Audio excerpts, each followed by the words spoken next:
by Corporate. their so-called Republican, Democrat, and communist leaders in the world. So you saying that the civil rights movement was under control too? Of course it was. So it wasn't, and I say this knowing that the civil rights movement wouldn't have probably taken place had it not been TV. Probably would. It wouldn't have. It wouldn't have Not taken to place. the point or the extent that it did. And I say that knowing that my grandfather had a job and he drove all the way to South Carolina in a 7 Chevy and back to Mississippi all the time. So something happened when that TV hit the scene. And I try to tell people all the time, go in your history and see during World War II how they brought all those Nazi prisoners of war over here to America. Of course. And they dropped them off in the South. And you're wondering what really happened? Well, after World War II, the TV came. That's when the TV came. All those German scientists, all those German prisoners of war, they brought them to America. Who you think made those Zenith TVs? And the bombs. Who you think made those bombs? Right. So I'm in the seat saying, you brought that many people over here and you didn't tell America about it? That's who was in charge. Well, see, they didn't look at it like that. That's who was in charge. The leaders in America were thinking that I'm not bringing Nazis over here. I'm bringing my brothers, cousins, nephews, and so forth over here. People that I love. They are my descendants in the so-called old country. I am the leader now. We rebelled against the European, and now we are independent, and I want my cousins, my sons, daughters, grandsons, children to get over here, and we're going to give them jobs and special status, and they're going to keep us in control. And man, that's the part of history they don't tell you. Well, they don't supposed to tell you that. And that's the part when you do find out, you really look at everybody and say, wait a minute now, guys. Do y'all know what they actually did to us? And here's the thing. America, I don't think we want to address that no more than we want. We don't want to address that no more than we want to address the crack years. They don't want to talk about, and they don't want to talk about the critical race theory either. We don't want to talk about nothing hard. Blame them according to what the result will be. Anything that's going to destroy me, I don't want to know about it, and don't want other people to know about it. And that's what these kind of people believe. Well, here's the question, though, Doc, and I'll ask you this: what's the chances of you being right of change destroying you? Well, if you look at what's being right, it's not significant. You have to look at whether you can survive or not if you're right. There's no such thing as right when you're in a minority and you can't do anything other than talk about it. You have to be in a power position to make right by being able to make a decision and have people that's going to support you in the military and the court system. Those are the two entities that protect right and wrong, and mostly it's going to be protecting wrong, those two entities that I mentioned. I would like to say, based on what I'm starting to see in God's direction of studies, you know, I wake up and I don't know what I'm doing today, and then I see something on the path and God is trying to show me something. I'm starting to see that we're not powerless. They're not powerful. They're not. They just one man with a lot of money, another man with a lot of money, another woman with a lot of money. They not powerful. One bullet kills them just like one bullet kill you. They need a sandwich. You need a sandwich. You need to drink water. They need to drink water. They're not powerful. Our words give them power. Our respect gives them power. See, if we don't respect them as much, see, when that entertainer comes in the house or comes to your school and you like, hey, how you doing? Good, nice to meet you. And you're not like, I can't believe it's you. They don't have no power. They don't have no power. See, if I see a billionaire dude, he a billionaire, he's like, hey, I'm so-and-so, I'm Jeff Bezos. Say, hey, it's nice to meet you. Pertis Williams. Nice to, hey, Can you pick up that trash you threw in the ground? No different than another man. He don't have any power. See, if I cut these lights off, Doc, how much money do you have access to? That's your power. So you don't have any power if I cut these lights off. See, power is an illusion because it's something somebody else gives you. I could agree with that. Now, God power, even if you don't believe, gravity is going to take you down to the ground if you jump your happy ass off of this building. You cannot believe. You can be rich. You can be poor. You can have all the man-given power in the world. It's not going to stop that gravity. See, God power is unstoppable. It's undefeated. So man's power is in your words, is what you give those people. I don't give those people any power. Those people have positions currently because we've allowed it. We've allowed that stupid to be in charge. Just like when we went in there and voted for the head of the football team, president of the school. We made that decision. We went in there and we voted for this person here because he's the same color as me, or his tie is this color, or he spoke real well, or this person is from my neighborhood. And I'm checking these boxes off and I'm giving these people my power. I can also take it back from them just as fast. No, I don't like what you're doing. I don't like where you're taking us. No, go home. They don't have any power anymore, Doc. But you have to have at least 51% of the people thinking that way, sir. We already got 47. Well, you got some work to do. I guarantee you. And it's not going to happen overnight. Doc, we already got It's not 47. going to happen in your lifetime either. Yes, it is. I need you to quit saying it ain't going to happen in my lifetime. You have to prove me wrong then. I'm going to prove you wrong, Doc. I got plans, Doc. Then I will come and personally apologize, You know, on this show or any show or to you individually. all right. So what I'll say is this then, though. What I'm seeing, I'm not going to play this game of crazy with them because we need to change this. This game is broken. What I'm looking for is one person, one God sent person that's willing to fight this fight with me, who has that thing that we need in order to make change in this world. So in this world, I may be winning spiritual, but somebody else is winning financial, you know? So this is not just a spiritual journey. It's a financial journey too. You need the lights on. You need money to do that. Exactly. You need somebody who's won in the arena to fund these projects. And they may be looking for that connection to God, you know?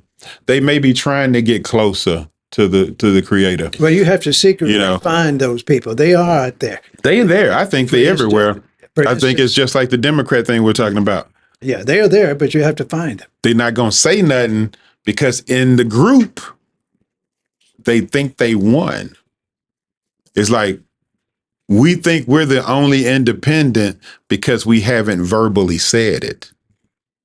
But when we finally speak it, we find out, oh, you an independent too. Oh, I'm an independent.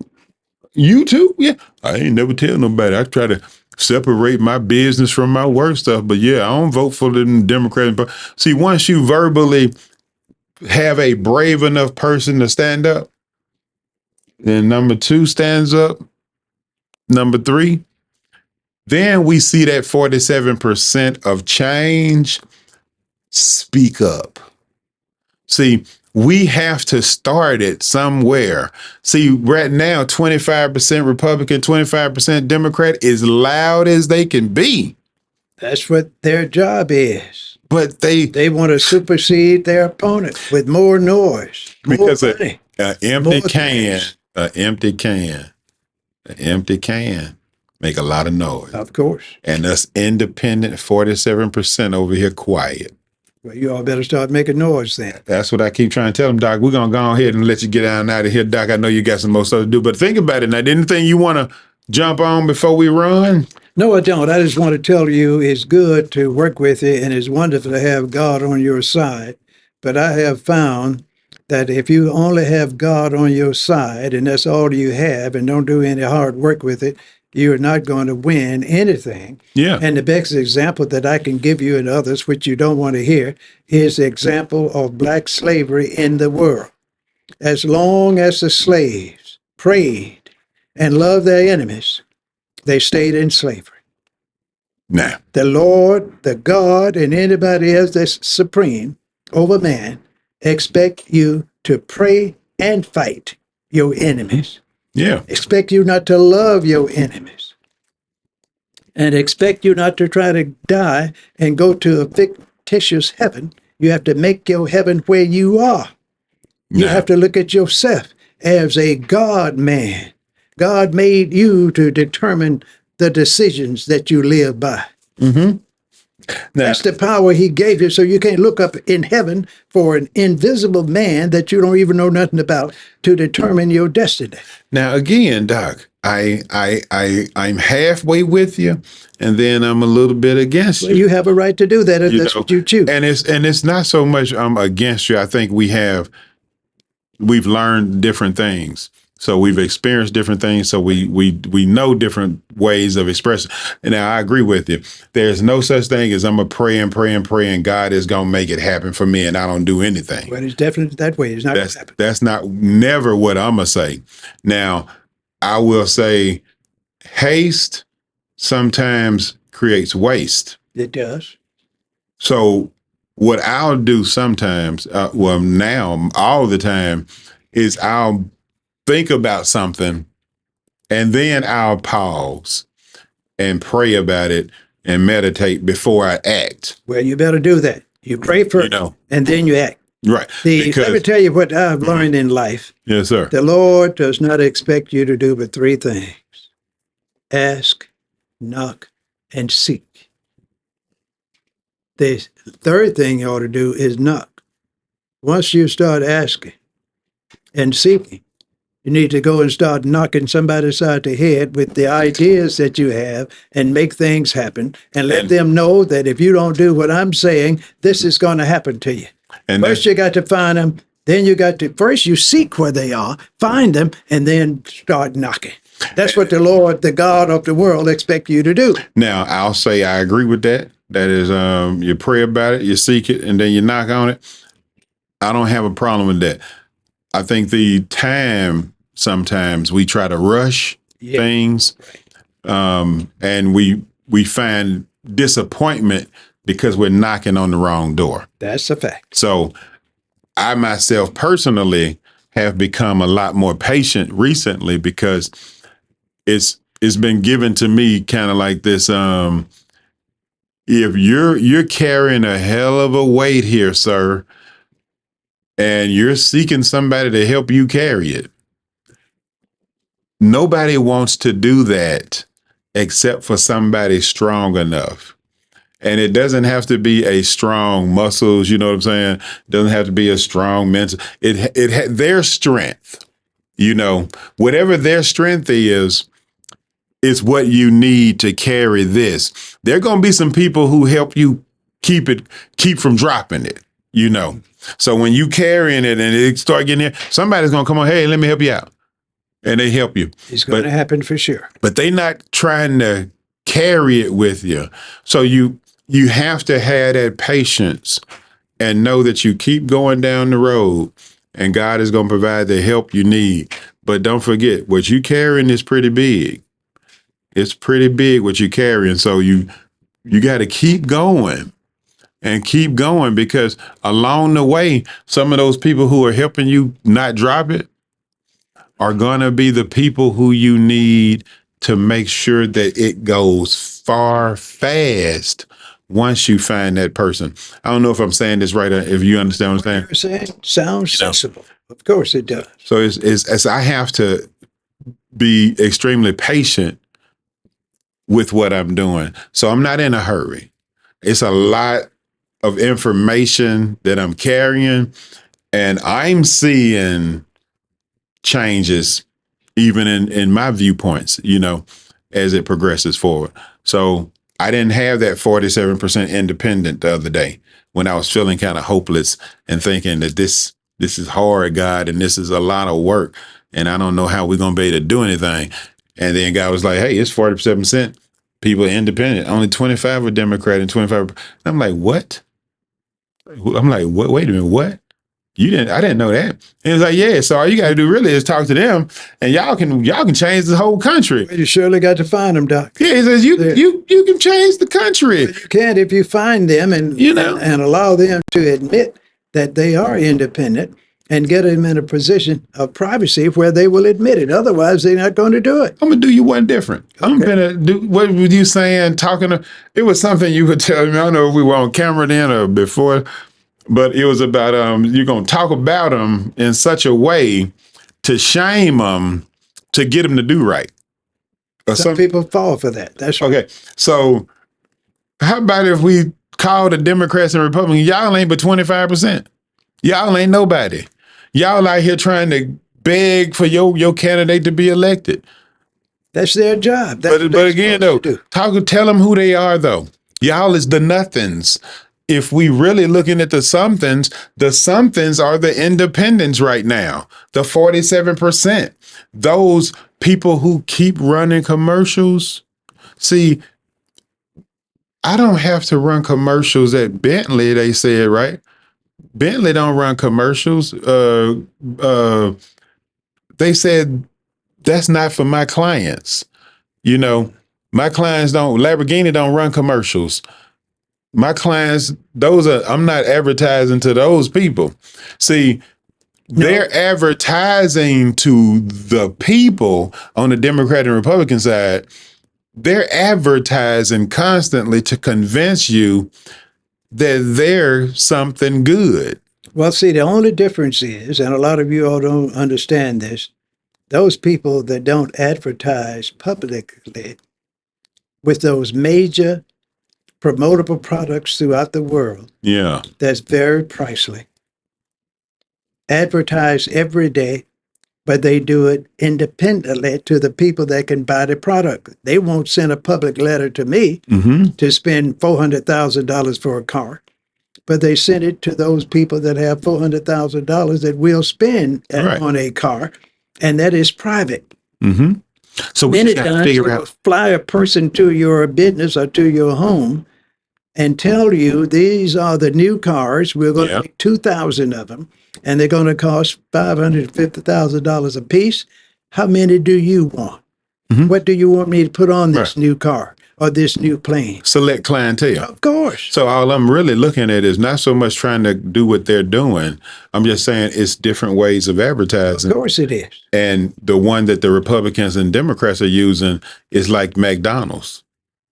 It's repeated until you pass a McDonald's and you go in and get a burger. Well, let me tell you what the Democrats and Republicans are supposed to do, and they are doing it every day.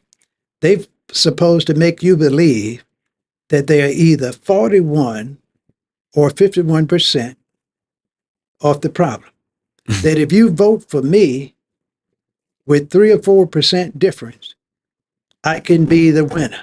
The Republicans or Democrats will tell you the same thing. And they just ignore that 47% you're talking about. Right. And make us believe that within 2 or 3 points, it all depends on the weather. Right. Whether you have a Democrat president or a Republican president. And how is it they keep doing? Well, because that's the way the media is set up. If you own it, you can say it.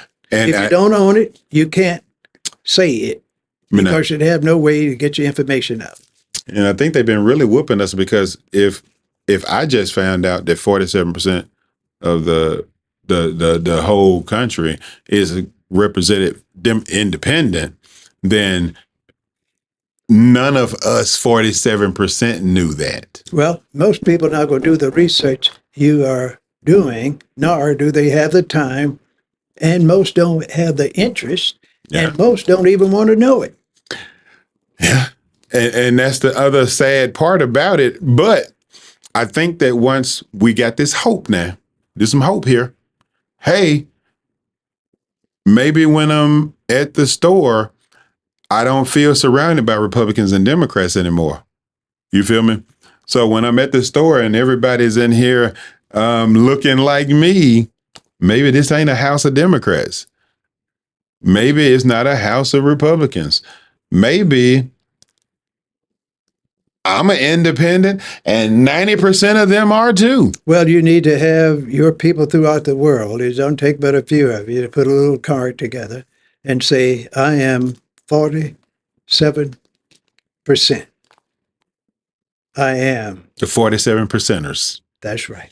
Hey man, we're gonna start a new thing. A 47 percenter. They already have an independent party.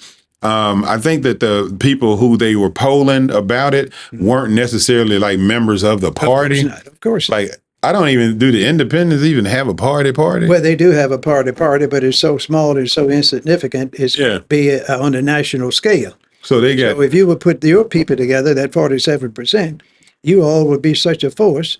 The Republican and the Democrats would have to recognize you, and you would have your candidate on the national level, from the precinct level to the presidency, in all positions of responsibility. They'll be running equally with the Republican and Democrats. Until you do that, talking about it not going to help. Well, I think just now finding out about it gives me the hope to say that America's not as crazy as I thought it was. Well, I'm glad you believe that. I really think that we're seeing on TV the craziest of us, just like we only see, like, it is television entertainment. So we only see the president when they doing crazy stuff. We don't see the governor unless he's doing something crazy. We see basketball players dunking. We don't see them with just regular shots. We see the football player when it's outstandingly something. So everything they showing us is for attention. Of course. Getting. So the good people out here who are doing good things, we don't even get to see that. So I think we have to start in ourselves to grow up. You know, we got to grow up in ourselves. Of course, of course. And just say, I'm not watching the news because they only show killing. They should show what we call bad news. Yeah, they don't show them bad news 95% of the time. So I get the weather on my phone and I leave the news alone. Well, you need to create some real good news channels. You independents. That's what you need to do. I can't do everything, Doc. You got to start it. You know, here's the idea, people. Create a good news channel. I'll subscribe and watch it. I can't do everything. I know that this is wrong, what we've been doing. I know that the way we're going is wrong. And I know that the children are watching us. So the way we're headed, we're leading these children to say, come on, this is the way to go. And the kids are like, that's crazy. And we're still going. We're like, yeah, he's too old to be president right now. He should probably step down and do, but we still going this way. And the kids is like, Daddy, that's stupid. Mama, that's stupid. You shouldn't do that. Yeah, well, we go over here. This guy, he lying and stuff, and he's real disrespectful to women. And yeah, he's a felon right now, and he going to prison probably unless he might ever go into prison. Yeah, but you know, he's a bad example for my children. So all the stuff I'm telling my children not to do, the president is doing it, and I'm going to vote for him. And then I'm also going to tell my child, no, don't do that. Well, what do you think they're going to do? They're going to follow what's popular. So when I say, I understand if the Bible is true and the part in there where it says men need to turn to their children and start protecting their families or God gonna curse them, curse the world. I'm paraphrasing it, but it says the men turn to the children and children gonna turn to the men, or I'm gonna curse the planet. I'm in agreement with that. I'm starting to say that it's technology out here. We got the internet. We're across the world. We're around the world. We got the internet all day. And the only thing we're looking for is how to make money and porn. We're not concerned about these children and what direction we're trying to lead them in. We don't have any accountability. Nobody wants to apologize when they're wrong. We're seeing this craziness on TV. And then we got all our influencers, our media, our black media people are the most sellout I've ever seen, because they're steady pushing the Biden without even saying, you know, there's an independent option over here, black people. black people that's out there talking about that, sir, Like, not what the being hell? financed by the independent. They The, not, the but black media, in most cases, being financed by the Republicans or the Democrats. They are subject to their philosophy. and that's the saddest Big thing. boys will give $2 or $3 million to a black communication channel or entity, but they're not going to give them $200 or $300 million. They don't want them to be too successful.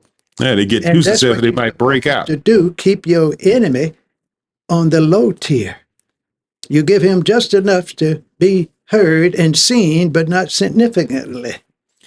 Well, I think that at some point we have to start shifting the significance away from where we know they're doing that.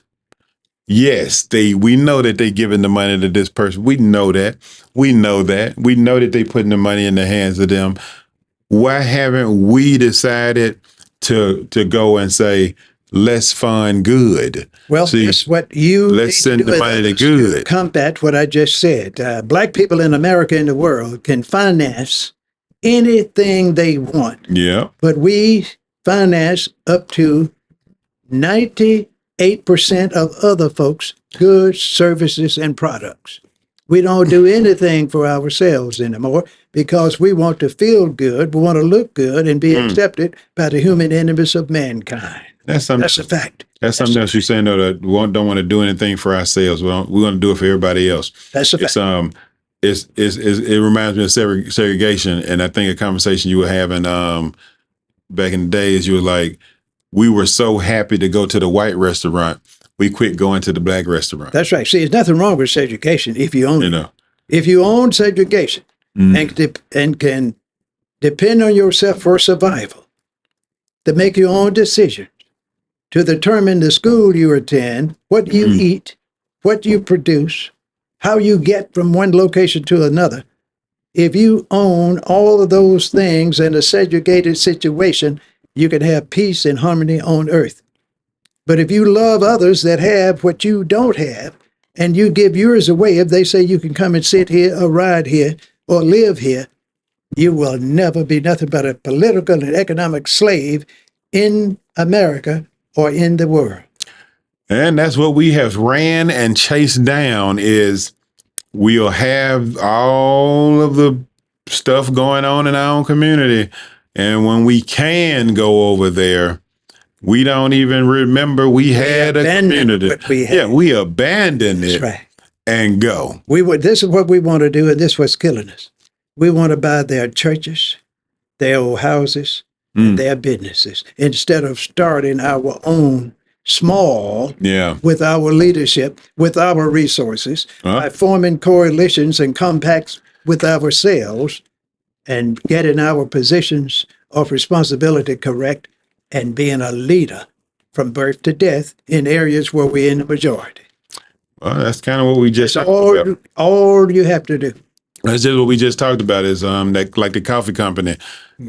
If instead of me having my own coffee, now I do know somebody who they got their own coffee and they try and do it on their own.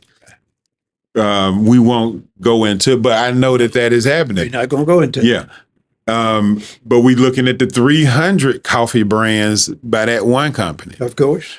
So it's really just 300 different price points and 300 different bags because it's all coming. Different colors, 300 different colors and designs. Coming from the same place. That's right. So we've basically been put in a monopoly. It's like we're being pushed into a monopoly where one company is going to eventually make the coffee for everybody.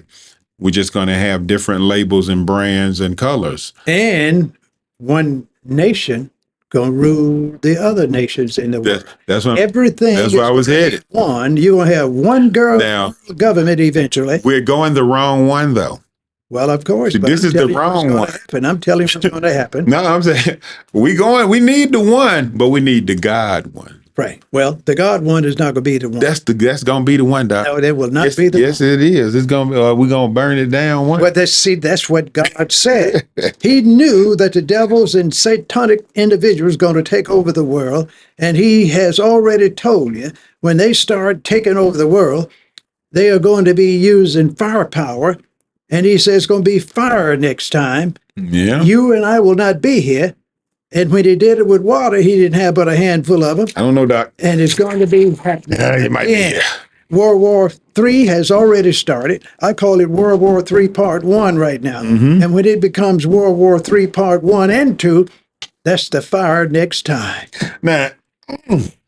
Now here's something I read. I'm gonna end it on this one. We're approaching 2 hours.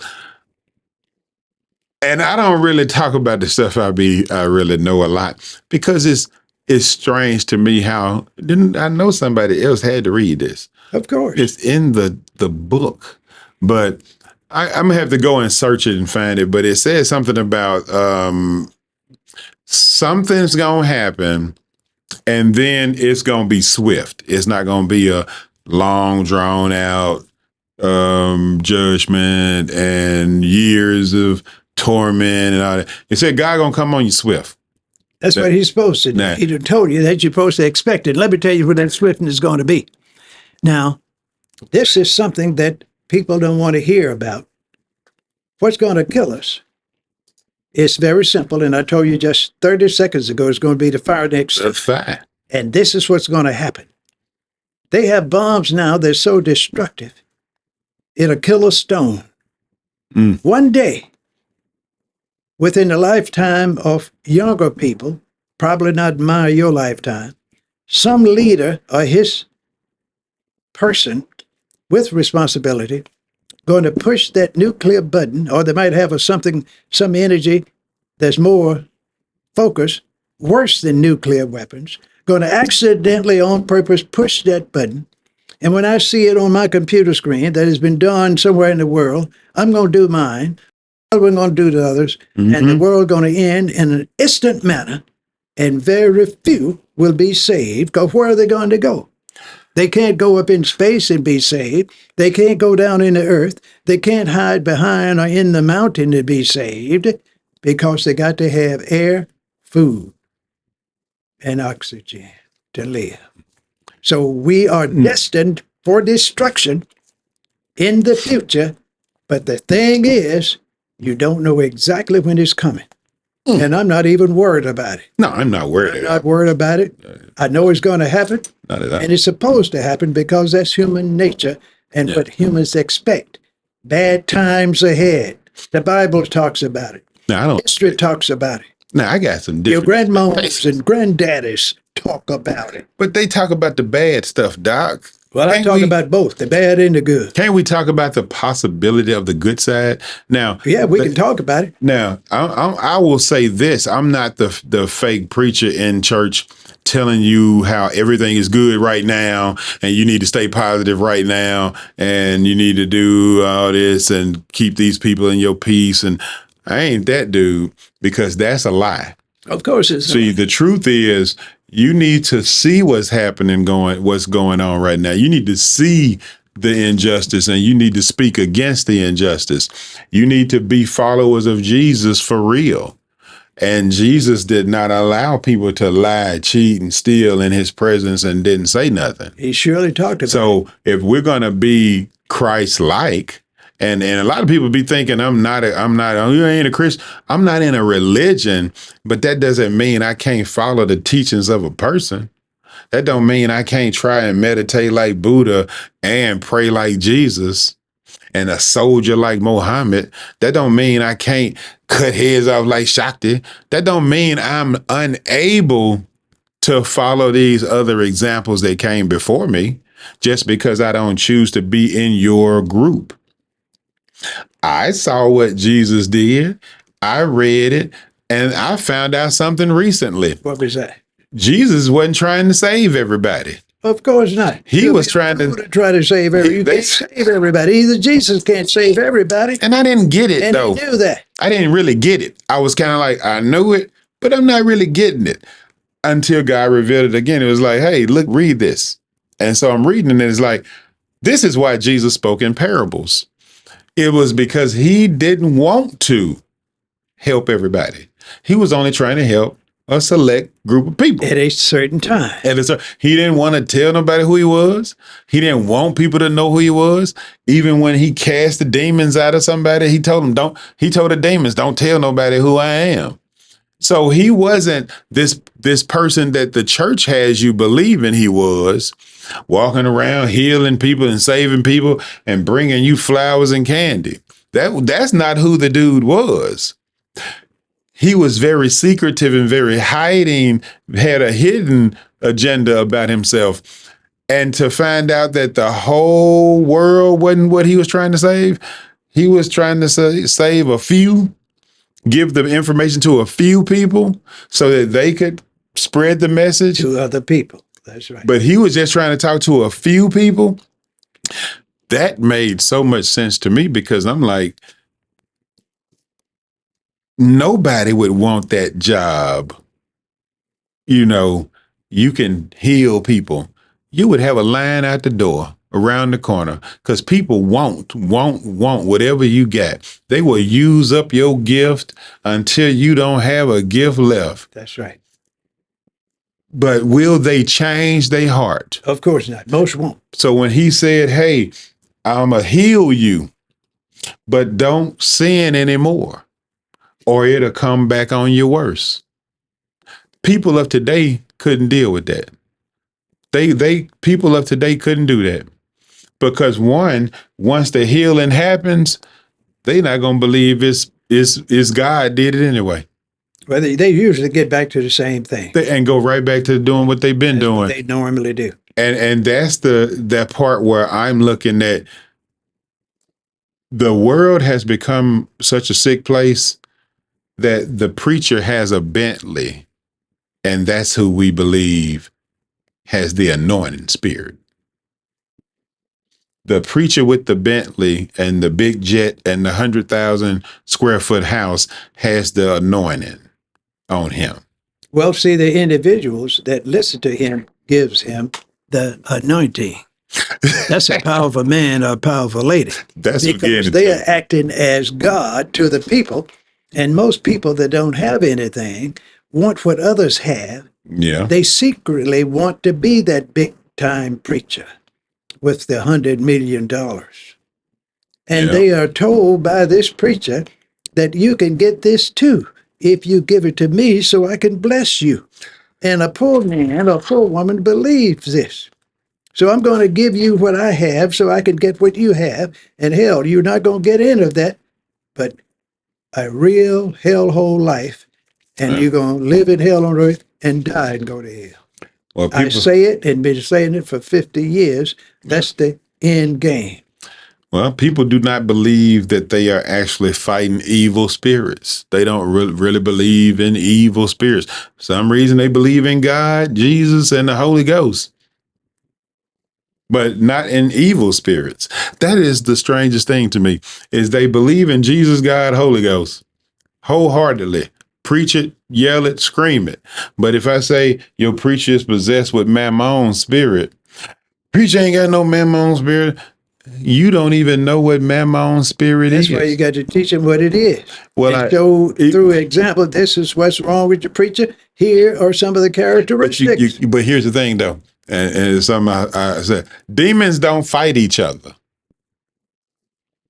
So if I say your preacher got the Mammon spirit and you do too, now I have to fight you too. See, the denial is in you defending him because the Mammon spirit is so deeply embedded in most of these people is that they are quick to sell their children, sell their husbands, their wives for a perceived better future. Of course. They will sell their souls for a perceived better when nothing but torment comes to follow. And that's the strangest thing is we know it happens. We've seen it happen on multiple occasions. We've seen that person get their money and then we've seen that punishment come. And guess what? For some reason, they all want to test that water. Let me tell you why. Because most people believe, even though they know it, they will say, well, it's not going to happen to me. It's going to happen to old John Doe. You're right. They I say it's am not not going to going happen to allow it to happen to me. And then they end up worse than than the almost first. anyone else. That's exactly what it says. It's getting worse as we progress, Of course. because it was the saying, and this is another biblical thing, but it's one of those reminders that let you know that it increases. It was about the demons. You get them out the house, or you get rid of the demons, and then when they find a new house, they come in worse than they did the last time. That's right. They, I can't remember exactly what that parable was, but it's like you get it. It's kind of like with alcoholism almost. It's like you get sober and you good. When you go back and start drinking again, Worse off than you previous. way worse than you were the last time. So it's that daily maintenance you have to do, and it's harder to do.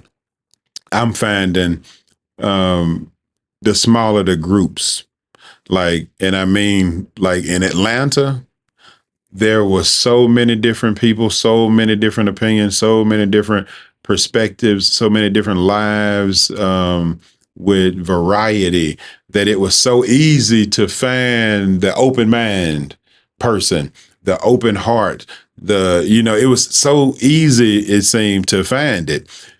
Here in Mississippi, where we're more group, it's almost like you got black and white. Always been that way. And That's right. you like, hey, there's a Hispanic person. You'd be like, wait, I ain't seen one of those since I left. And they got millions of them. Yeah, it's millions of them, but you don't never see them. And then you see the Pakistan or Indian person at the store. Millions of them around everywhere. But your mindset is two. It's almost like Republican Democrat. That's right. That's how Mississippi is, like Republican Democrat. And so what you find is it's harder to find that independent thinker, that free thinking. Most people are already herded up in their little groups. They all either Cowboys or Saints fans. I'm not just saying everybody's the same, but I'm just saying it's the groups are smaller and the conversations are tighter. It's less flexibility and less new information being brought in. And of course, if you're not in their camp, in their opinion, you're in the wrong camp. That too. So that's what they are saying. There's no such thing as winning unless you're in one of those teams. That's a fact. So the outsider is always looked at crazy. And I'll say this, and I'm gonna leave again. We're at the two. Is somebody said they like this politician because they're from Mississippi. They have always been in Jackson. They've never left. They really love the city. And I said, if that's the reason why you like them, then what you're saying is you like your least experienced individual to make decisions for you from birth to death. The least rounded person. That's exactly right. You like the least the least is what you want. You don't want the person who has gone and adventured and learned new things and changed their mindset, and they can see that this is different when you look at it from this angle. You want somebody who's always saw it the way you see it and do it the way you do it. Wrong as hell. So be it. You prefer that comfort over this variety of change. That's the thing I see. And I actually heard a politician say that about another politician. That's why I'm saying it. I heard a politician say it. Should I say his name? No, don't say it this time. But I heard him say that. Let him continue to talk. Yeah. And he will be exposed. Because, see, I just want to let him know that just because somebody has never left the state of Mississippi ever, that should be the one you're not looking at the hardest. Because the one who went to the military, who left the state, who went to another country, who saw some other things, who came back home and said, my home needs change. My home needs to be fixed. I pick him all day over I ain't never left. But most people won't, But because you feel comfortable when you say or can tell your people, I knew his grandfather, I knew his father and his mother, and he is a good boy or girl. We need to support him. That's all the qualifications you need in most cases. And in most cases, again, that person will win. and again, and if we look at how we've been voting and we look at where our children are and we look at how our jobs are and we look at the streets out here and we look at these buildings, we look at the trees that are hanging over the streets. I see a truck go down the street and there's red tan at the top of the damn truck. And if that's what the qualification has been all these years and we've stuck to voting for that, then you should go and stick some cotton in your mouth and you should never complain again about anything. Because you're choosing the less over potential greatness. Of course. You're choosing to be, I would rather have this turd sandwich I'm used to eating than to attempt to eat this piece of chicken.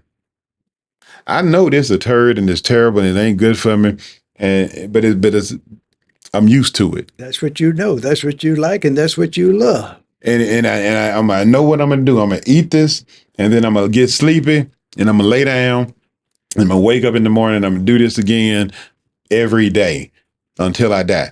But if I eat that piece of chicken, you try and tell me I might go get up and go walking, and I don't want to do all that extra stuff now. I don't want to have a whole new life and find out that maybe this dookie was killing me. I don't want to do this, eat this piece of chicken over here, and I find I lost some weight. I get up and I'm happy, I'm smiling. I don't want to be happy and smiling.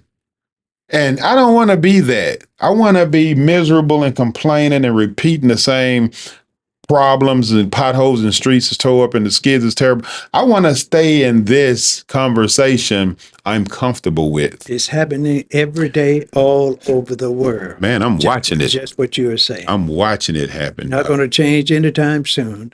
It would take a revolution to make this change. That's why I say the only revolution I can think of is God's going to get tired of waiting for us to change. I already gave you the solution. Yeah. Fire next time. Yeah. And it won't be too long. Won't be during our lifetime. I think it's going to be shortly thereafter. I don't know if it's, I don't know if we're going to, I think it's going to be in our lifetime for a couple of reasons. It will not. For a couple of things that I think we've pushed ourselves into it by our words that are powerful, and we weren't thinking that these words are powerful. So when people wrote stuff down and they said that the Jewish state, the children of that generation would witness the end, history would say that your generation is that generation that was birthed during the Jewish state creation in 1948. So that's your generation. And until you guys are gone, they said y'all would see it.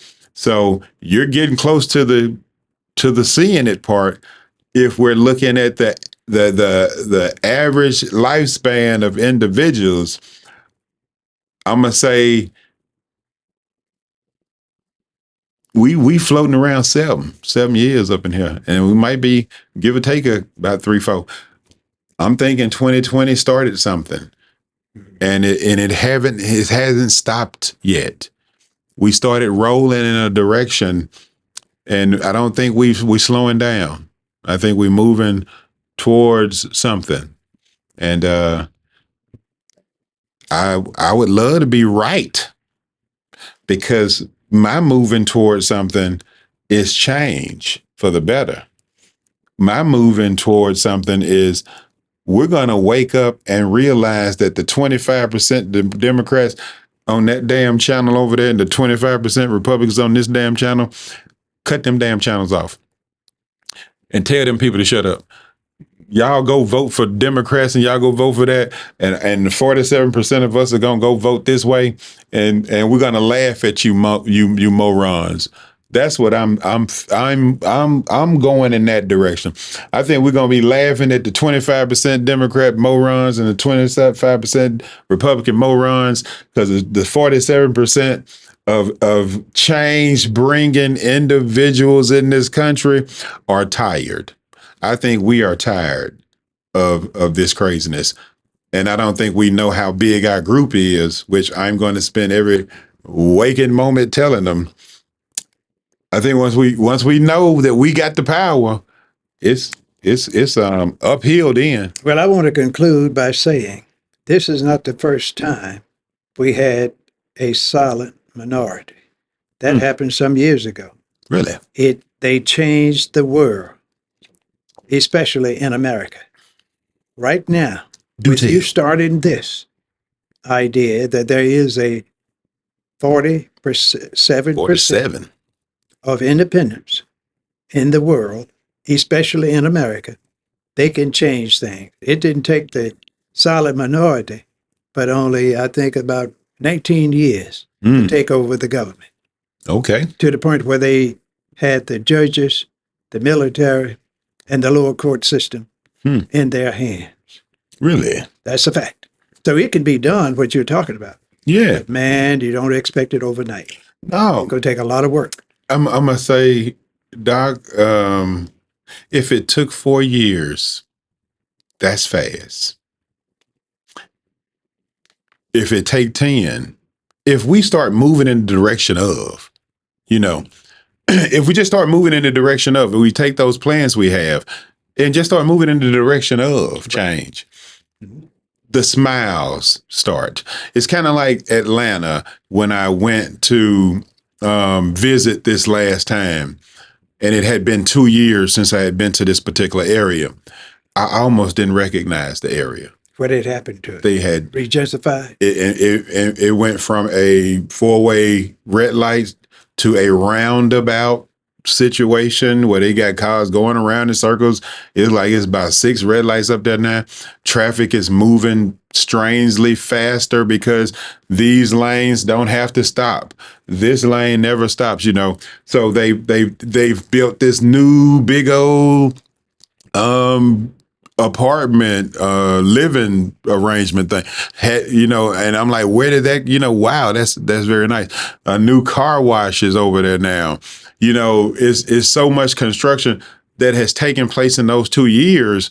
That whole little area has been redesigned, and I was like, wow, I didn't. And I bet it's an independent living situation. I bet the apartments have medical centers, grocery stores, exercise centers.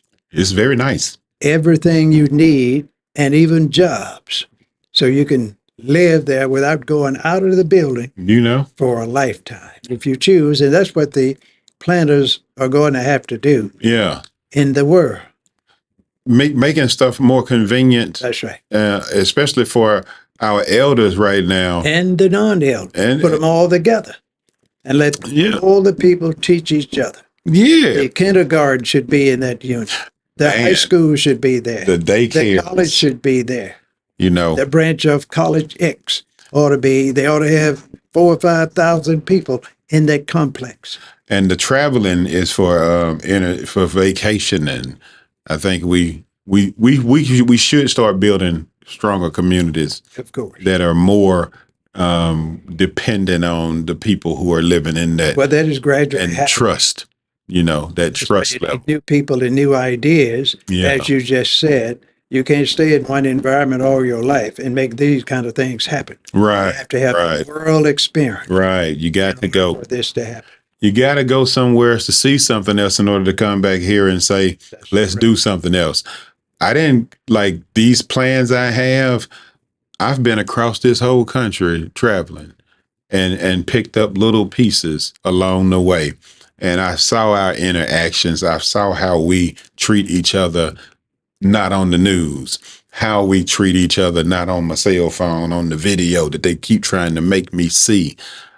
I see how we behave, and it's loving.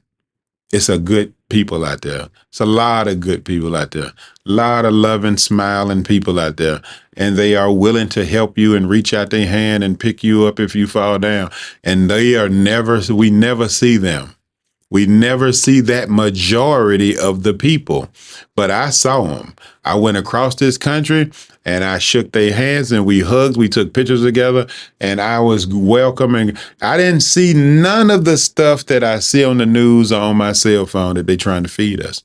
That 25% Republican, 25% Democrat. I didn't see that garbage. I didn't see the 25% of tiki torches. I didn't see the 25% of Project 2025. That they keep trying to tell us is so terrible. And I didn't see those people. I saw loving, caring, wonderful people who I really believe if we have an option saying, hey, this is going to be better for you, your kids, your grandmama, your granddad, your neighbors, this is going to be better for you, or you can go Republican, Democrat. I believe they'll choose this better. Well, let me tell you something. Since you were talking about it, and you don't have many followers at this time, I got and I'm going to tell you right now, you can be the one to initiate this idea, and all you want to do is have 12 people. And look at that situation. 12 people? Let me finish.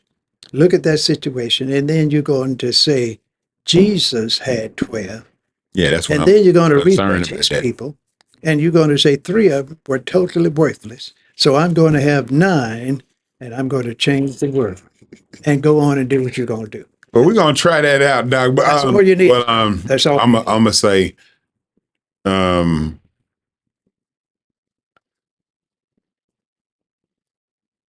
don't really I don't like followers. I don't like the idea of followers.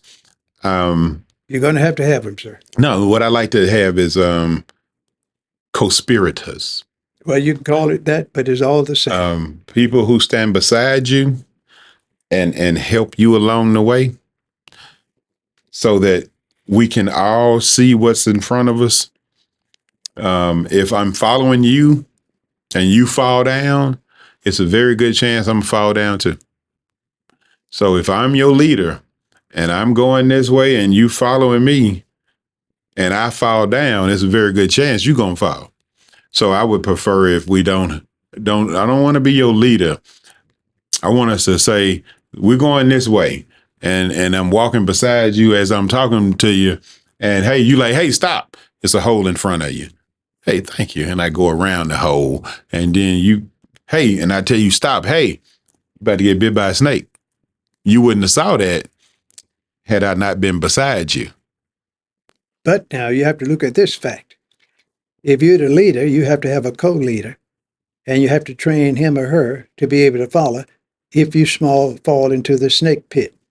You got to have that leader, co-leaders, and delegate all the things you can't do to the other 7 or 8 you have working with you. Always should be a chain of command, and everybody should be doubly trained to take the next position. That's what I learned years ago. No. You can be successful then with a small group, and you could win the world. Now, what if we're looking at it from a standpoint of the European has taught us this, and not from a standpoint of let's just say tribal. Europeans didn't teach me what I just told you. Let me just say this thing tribal, for instance.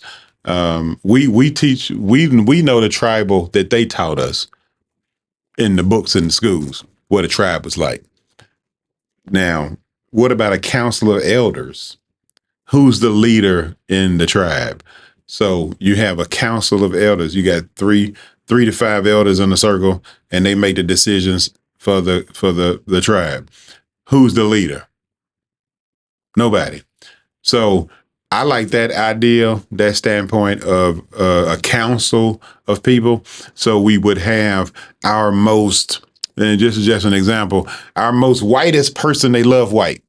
And our most blackest person, they love black. And our most Mexicanist person, they love Mexicans. And our most Chinese, and they live and die for it. Okay, I need all of y'all in a huddle, and let's talk. Because I know you're going to take care of your people, and I know you're going to take care of yours. Does that make sense? I know you're going to take care of your people. Now, if I can get all of y'all to work together, I know you love yours. I know you love yours. But if I can get all y'all to work together and make it work for all the people, then we can get somewhere. Let me tell you, Dr. Reed, you're talking about something now that God didn't do. God didn't do what? You cannot get all the people to work together. Mm. Even God knew that. Well, they kind of did one time, and they tried to build that tower, remember? Let me tell you, that didn't work. And then even when he had all his favorites up in heaven, they were clowning too. They fell out up there, and he kicked some out. Yeah. So, man, God didn't ever pull that off. Well, the family is a little dysfunctional, Doc, and of course. We got some issues. Man, you got a hard job. We got some issues. And I admire you for wanting to take on this challenge, and I think you should. We got issues in the family. That is true. That is true. Sure, Doc. Somebody got to do it. And it is. I'll say this: we are learning as we go forward every day, and the challenges, whether they be physical, spiritual, mental, those challenges have to be faced. Some things are new, some things we're repeating. The thing I love about life is it's an opportunity to change all the time. You know, I as much as I enjoy getting up and doing the same thing some days, I really do enjoy the variety too. Let me tell you something. You know, you already had a concept. You ought to cut it down to 7 pages, get you 9 people to work with, and take it from there. You don't need a book of 200 or 300 pages. You need something about the size of the Constitution of the United States. Small document. Yeah. With goals, objectives, and missions, and solutions to the problems of the world. Put it in those 7 pages and talk about it until you die. Well, you know, I got only until you die. I already got 5 pages. That's what I'm telling you. You can get them and keep it moving. Put 2 more on there to include what I just told you, and publish it, talk about it, put it on your social media channel, and get others to believe it. The only thing I think I'm going to give them just kind of is like a free, I might give them 2 free ones because I didn't mention these. I don't really talk about them much, but we got a serious issue with this. We're letting the stupidest of us create green energy, clean energy. I'm so confused by nuclear power, wind power, and solar power. I'm so confused. Like, what's wrong with y'all? We could do it with perpetual motion and eliminate all that, and it would be cleanest energy, forever energy. Like, we could power the world. Well, you got to sell it to the people, sir. Sell it to the people with your strategy. And I'm just so confused by that. Be confused. If you're confused, like, that means you've messed up in the mind. So if you have the solution, forget about this other propaganda and sell what you have and what you know will work best for you, your family, and your community throughout the world. Well, and then we got to take the trash and we got to start using it to, we got to recycle it in such a way that it becomes our building materials, so you can quit cutting down trees. They already know that. They already know how to do that. Yeah, they know how to do it. Because they are not going to promote it. But they the have same people in office, because there are certain people want all the trees. That's where they make millions of dollars. That's right. We got to use this 47% and get some firing going on. That's right. And get these policies, these friend back rub handshakings taken care of. And like I said, I was like I said, I didn't even when we said we were going to have this discussion, I didn't have that 47% number. That was something I think I researched shortly after our conversation. So I'm like, I'm really glad that we got a chance to talk about that today, because it's kind of like my new smile. Yeah. Like I was really like not happy. You know, I have those days where I'm like, damn it, this is hard. And I don't see. Now you have the solution. I got some hope again. I have the authority to put you in power and to endorse what you do, told you how to do it. You don't need a lot of folks. You don't need but 9. You need 7 pages to work with. Very specific goals, objectives, mission, and solutions. And go on and teach it. And go and get it done. That's what you have to do. But Doc, we're going to go ahead and lock it up. It's at the 2:24 minute, man.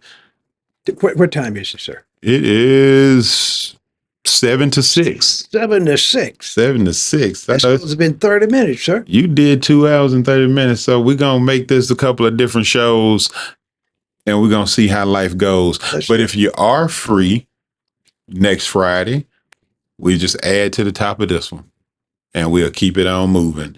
Another show, especially if we get some conversation coming in. We're coming up on election season, so it's about to get good. Well, I tell you, we'll talk after you get off air, after we get off air. All right. So, hey, we're going to go ahead and let it go. My favorite guest, Mr. Dr. Henderson. You got anything you want to say before you leave, Doc? Well, I want to give my contact information, if you don't mind. Yes, sir. Go ahead. If someone wants to talk about some of these issues with me personally, all they have to do is call me at 601-201-1957. That's 601-201-1957. Or they can email me at clu369@gmail.com. And I am prepared to answer any questions. I will travel anywhere is necessary if someone want me to speak to them or with them, and we can make all that happen within a few hours, and all one has to do is contact me. Plus now, they get the real news then. Oh, yeah. They won't get certain things that they have heard here. I'll give them the real news with solutions that they could start putting in effect in 30, 60, or 90 days. All right then, Doc. Hey, we definitely appreciate you having them. And I'm going to also put that information up at the end, guys. So if you couldn't hear him say it then, you'll see a little card across the bottom. Please do that. So you'll be able to get his number, reach out to Dr. Henderson. A lot of good information. And I'm sure he's going to be giving up that grant class again soon. So, be on the lookout for that. But we will keep you here informed at Project HueManity, and you've witnessed another episode of the AwDid. Y'all take care. Love each other. Behave yourselves. Give me a hug, Doc. All right, sir. Doc, it's good to see you again, man. I'm proud to be able to be here, sir. I appreciate your efforts. We appreciate you, sir. You are a great man, and you're going to do what you need to do. You're going to change the people. Okay. We'll do something. That's right. God ain't messing with me for nothing. That's right. We're going to do something.